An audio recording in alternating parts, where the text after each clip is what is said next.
मुकाशफा की किताब में हम 7 के अदद को देखेंगे।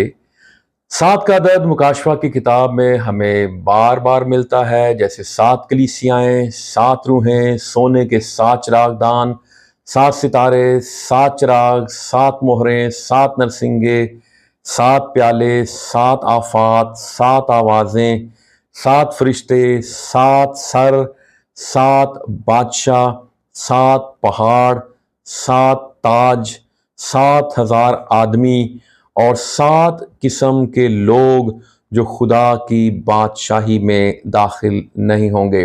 7 का जो अदद है वो कामलियत का अदद है। और मुकाशफा की किताब, क्योंकि बाइबल मुकद्दस की ये आखिरी किताब है, इसमें हर चीज़ अपनी अपने कामलियत तक पहुंच रही है, अपने मंतकी अंजाम तक पहुंच रही है। बदी भी हमें अरूज पर दिखाई देती है, इब्लीस का काम भी हमें अरूज पर दिखाई देता है, लेकिन 7 जो है वो कामलियत का अदद जो है वो खुदा का जो है, जो यीशु मसीह का अदद है। यीशु मसीह कामिल खुदा हमें कामिल तौर से कामिल बादशाही के साथ, कामिल फतह के साथ हमें नजर आता है। आमीन।